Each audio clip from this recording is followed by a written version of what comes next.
सो 1930 में जो पिजन्स दिखे कबूतर वो यही थे, 2013 में जो दिखे वो यही थे। और पॉइंट सिर्फ इतना नहीं है, पॉइंट ये सोचिए अमरनाथ -25 डिग्री, कोई ऑक्सीजन का कोई स्रोत नहीं, कोई जानवर नहीं होगा, पिजन जी कैसे रहे अंदर। जगन्नाथ मंदिर अगर आप जाते हो, वहां पर जो प्रसाद बनता है 7 मटके रखे जाते हैं। अब आग अगर नीचे जलाया गया, चावल सबसे पहले कौन सा पकेगा आप बताओ? नीचे वाला, करेक्ट।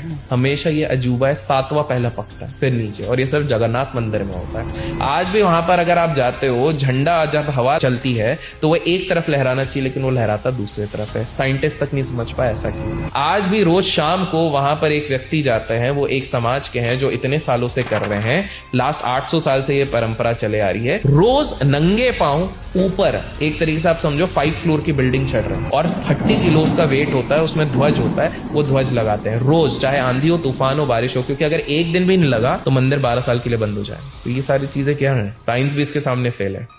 आज भी नरसिंह भगवान वहां पर साक्षात विराजमान है। जब आप आंध्र प्रदेश जाते हैं, यहाँ एक और जगह है अहोबिलम, जब आप इधर ट्रैक करके जाते हैं, तब जब ऊपर देखते हैं तो आपको एक ध्वज लहराता हुआ दिखता है। बताइए ध्वज पता है कहाँ पे लहरा रहा है? ये वही स्तंभ है जिससे नरसिंह भगवान निकले थे। वहीं पर एक मंदिर है जहाँ नरसिंह भगवान की एक बहुत ही मिस्टिकल चीज होती है। आप मंदिर जा सकते हैं, प्रभु के दर्शन साल में सिर्फ एक बार होते हैं। क्यों? क्योंकि नरसिंह भगवान का तेज इतना है, एनर्जी इतनी है कि आम इंसान उसको सह नहीं पाएगा। इसी मंदिर में पंडित लोगों ने खुद ने किया है, वो मूर्ति टफ नहीं है, बहुत फीबल है। उसको जब आप टच करते हो तो आपकी उंगली भी अंदर जाती है, और थोड़ी उंगली अंदर चले जाती है तो रेड कलर का फ्लूइड निकलता है, ऐसा माना जाता है। आज भी नरसिंह भगवान वहां पर साक्षात विराजमान है।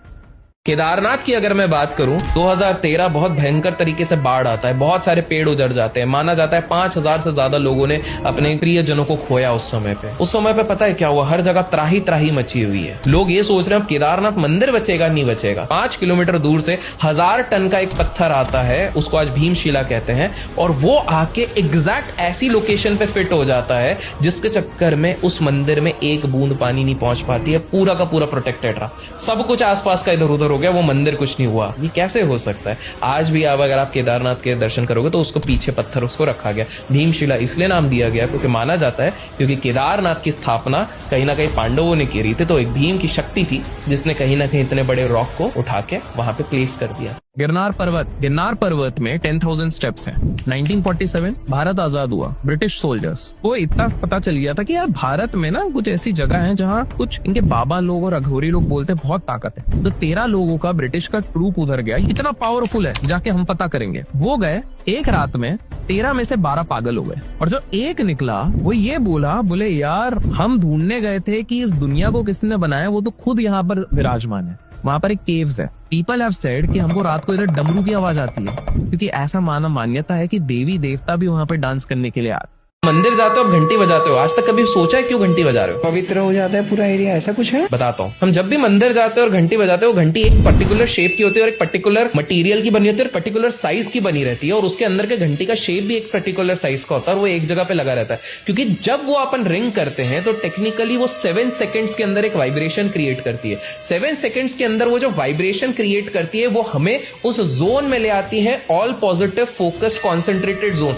जहां हमारे और ईश्वर के बीच में और कुछ नहीं रहता। इसलिए आप जब मंदिर जाते हो और घंटी बजा के, तो आपको एक अलग वाइब्रेशन फील हो। कुछ लोग बोलते हैं राम सेतु ब्रिज नहीं बना है। नासा ने खुद ने जब सैटेलाइट के इमेज डाले और उसने बताया कि भैया एक ह्यूमन मेड ब्रिज है जो पानी के नीचे ढक गया है इंडिया से श्रीलंका के बीच में, और उसकी डेट सीधे निकल रही है रामायण की। ये क्या था? राम सेतु ब्रिज ही था। रामेश्वरम में जाएंगे, आज भी आपको ऐसा पत्थर मिलेगा जो पानी के ऊपर तैर रहा है। अब साइंटिस्ट लोग बोलेंगे अरे वोल्केनिक इरप्शन के बाद जो एक हैलो स्टोन बन जाएगा तो वैक्यूम के साथ साथ वो फ्लोट करने लग जाएगा पानी में। ऐसा रामेश्वरम के पास कौन सा वोल्केनो है? अब बताइए, नहीं है।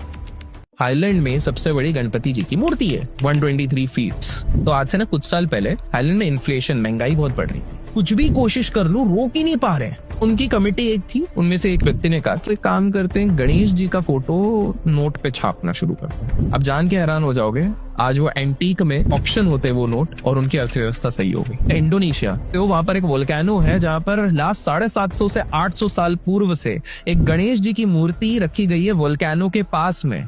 वो इसलिए रखी गई है क्योंकि वहां के लोकल्स का मानना है कि यही हमें बचाते हैं। वो एक्टिव वोल्केनो आज तक नहीं फटा है बिकॉज गणपति जी वहां पर विराज